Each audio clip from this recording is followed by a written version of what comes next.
jaza'u wa qaffat alsinatuhum anil khutbah wasyafa'ah min hauliha wa syaghalatun anfusuhum an ummamihim. Saat melihat jahanam saat itu di padang mahsyar, semua para nabi jaza'u, kaget, terkejut, terkesima. Wa qaffat alsinatuhum, dan tertutup lisan-lisan mereka, tidak bisa bicara. Seperti orang yang di dunia jelema kaget, panggil pocong, gitu. Bisa ngomong, ayat nyebut orang di lontong, gitu. Kaget, luar biasa. Beberapa syafaat, beberapa kasih syafaat, min awliha, dari dahsyatnya kondisi jahanam. Wasagolatum anfusum an umami, dan mereka sibuk memikirkan dirinya, lupa dengan umatnya masing-masing.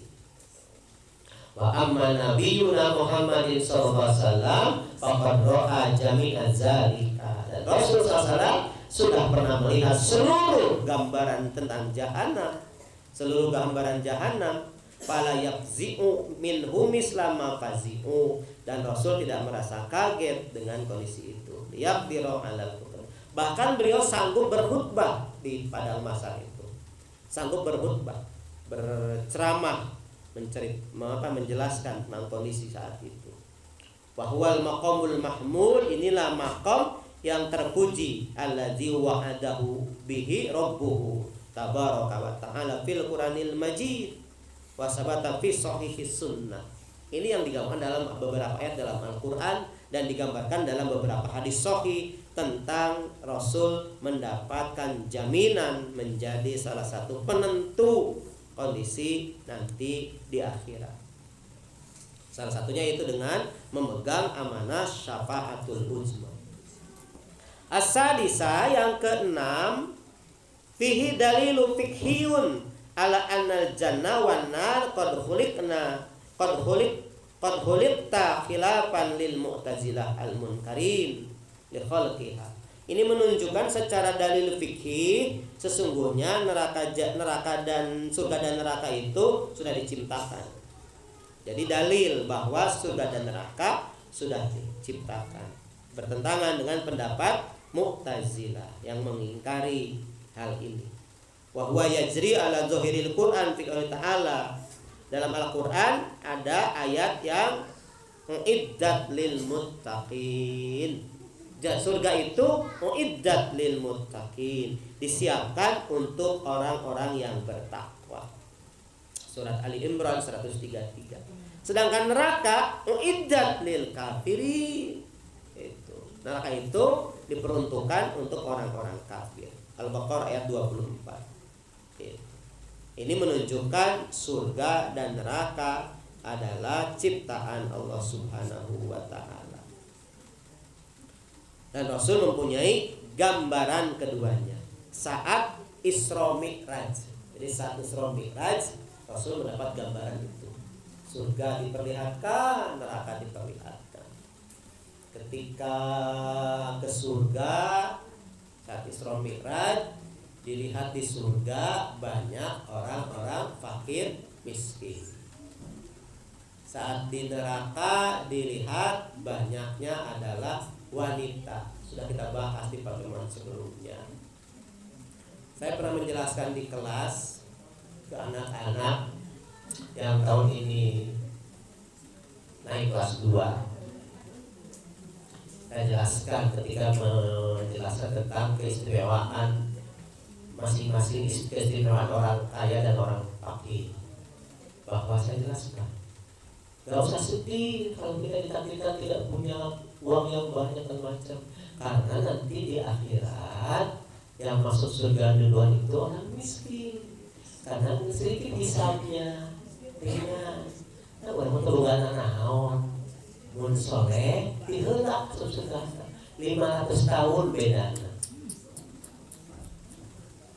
Abdurrahman bin Auf sampel sahih tentang itu. Beliau orang kaya, sedekahnya jor-joran, tapi tetap panderi ke surga. namun dibandingkan dengan orang miskin itu soleh maksudnya ya. Lain orang itu soleh, lain asal miskin. Lain miskin itu soleh, ibadahnya hebat gitu, maksudnya sabar dengan kemiskinannya kayak gitu. Eta perkataan saya kemarin direkam sama si anak, konfirmasi ayah bundanya, nempel di pemahaman anaknya. Kata Pak Baban, nanti yang masuk surga itu orang miskin, bunda. Gitu. Saya terkejut katanya, gimana memahamkan anak bahwa yang kalau itu orang miskin, begitu ya Pak? Iya bunda, begitu. Jadi mungkin ada menangkap, merasa agak keberatan dengan pemahaman itu, gitu maksudnya. Gimana saya salah memahami? Ya tidak, maksudnya orang kaya juga tetap punya peluang. Kan ada hadis ketika diselisihkan orang yang berjuang, beribadah segala macam, ujung-ujungnya naon? Ada di orang kaya hartanya, maka dia juga masuk surga.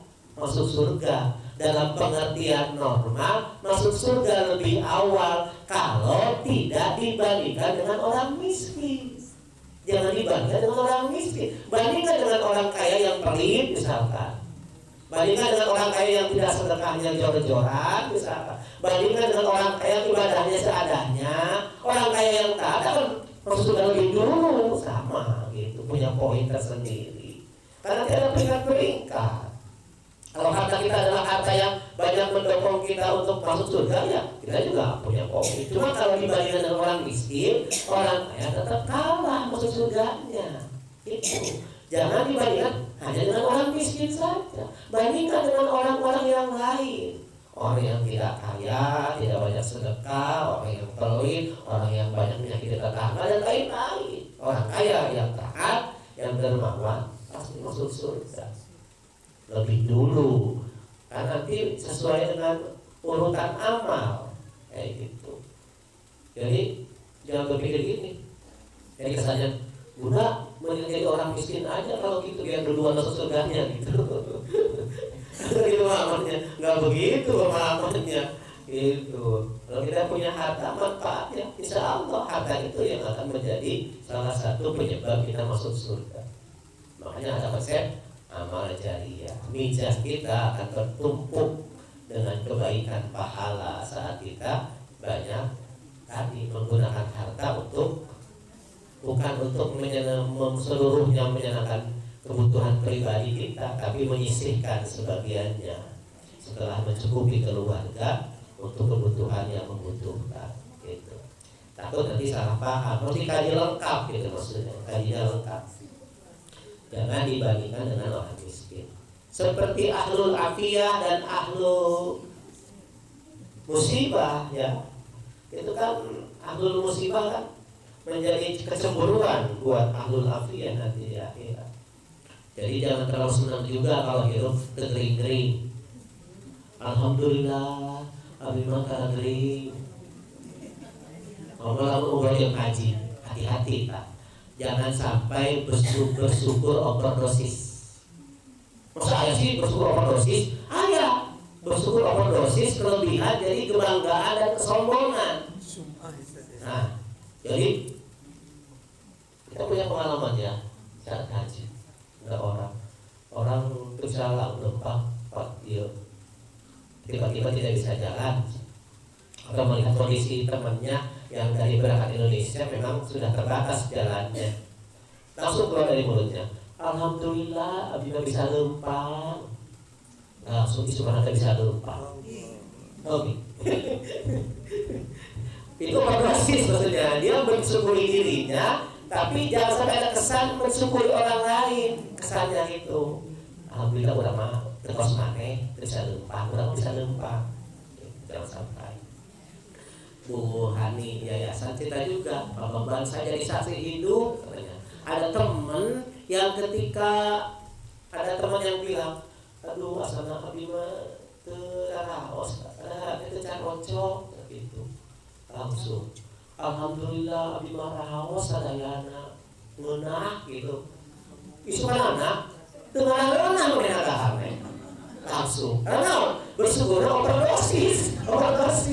lebih terlalu mensyukuri dirinya dan menghinakan orang lain dengan kondisi dia tidak bisa makan. Nah, harus netral. Di tengah suci itu harus netral. 0, 0, 0 ke. Ulah ya ting. Batur Rabu, alhamdulillah udah selamat wae. Memang tadinya dia bersyukur, tapi tadi kelebihan jadi menyimpang, seperti mensyukuri orang lain dengan kondisi yang tidak diharapkannya gitu. Jangan sampai.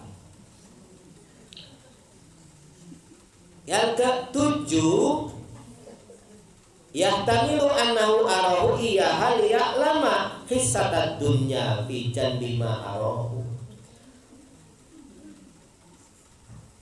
Allah mengistimewakan Rasul dengan ditampakkannya neraka ketika di dunia dan dijadikan pengendali neraka jahanam.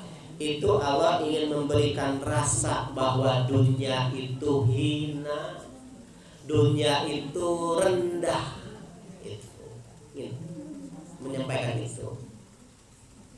Fayakumu fid dunya ajhadu, maka itulah beliau adalah gurunya para zahid, gurunya orang yang zuhud terhadap dunia. Wa ala syada'idaha asbor, dan beliau mendapatkan isyarat bertahan dalam kesabaran dengan dahsyatnya cobaan-cobaan dunia. Hatta yuhdihi ilal jannah, sampai menghantarkannya ke surga. Itu. Jadi Rasul itu diberikan gambaran-gambaran surga, gambaran-gambaran neraka jahanam. Allah ingin memberikan pemahaman kepada Rasul akan bagaimana hinanya dunia. Dunia mah dijadi halalnya juga jadi kendala hisab, haramnya jadi siksa. Gitu.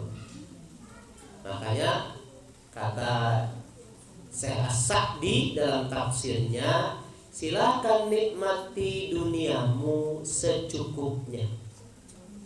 Jangan sampai menodai agamamu, jangan sampai merusak akhiratmu. Nah, kalau benar mudah-mudah dunia, pohokan akhirat. Akhirnya naon? Disepaknya naon bae oge. Yang penting tiheula menang dunia. Nipu, ngabohong, manipulasi, maaf data segala macam. Geus teu sieun. Karena Allah nyawa mah maka nyawa. Kita kan ngomong gitu, teh malaikat atid seserian mah. Sia nyawa. Aing di dia ieu. Nyata ucapan maneh.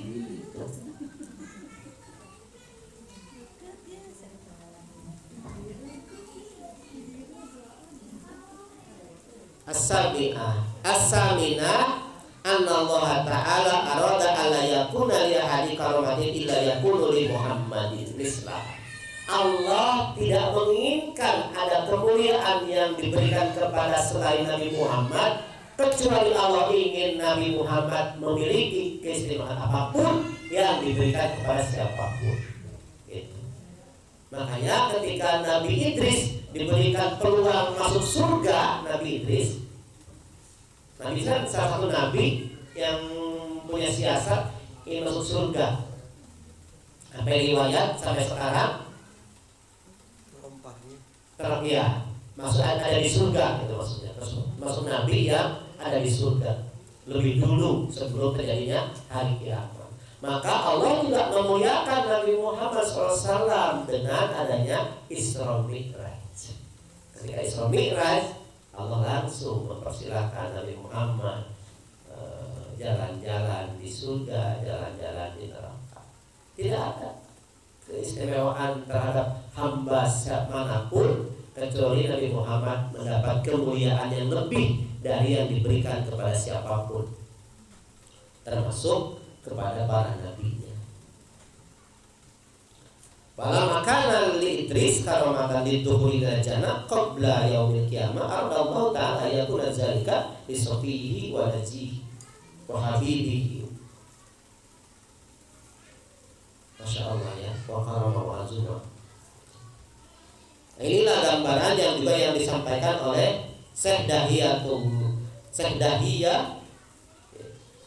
di dalam kitabnya Al-Ibtihaj ila ahadisil mi'raj, tentang hadis-hadis mi'raj, Isra Mi'raj. Nah ini mungkin ya 8 keutamaan, rahasia dan hikmah terjadinya peristiwa di padang mahsyar yang Allah menunjukkan bagaimana keistimewaan Rasulullah SAW ketika bisa mengembalikan neraka jahanam.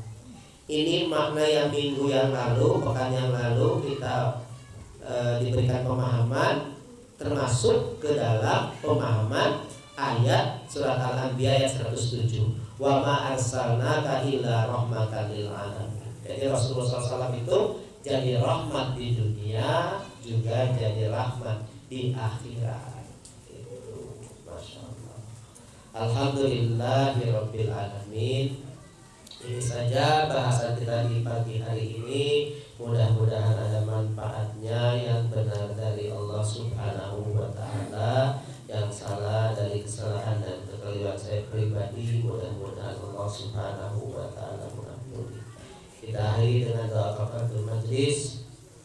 Subhanakallahumma bihamdika asyhadu an la ilaha illa anta astaghfiruka wa atubu ilaik. Billahi taufiq wal hidayah. Assalamualaikum warahmatullahi wabarakatuh. Waalaikumsalam warahmatullahi wabarakatuh. Demikianlah jamaah sadayana keutamaan Nabi kita Muhammad sallallahu alaihi wasallam. Tentunya kita harus bersyukur bahwa kita menjadi umat Nabi Muhammad sallallahu alaihi wasallam, karena akan menjadi umat terdepan dibandingkan dengan umat-umat yang lain. Jaga terus, istiqomahkan terus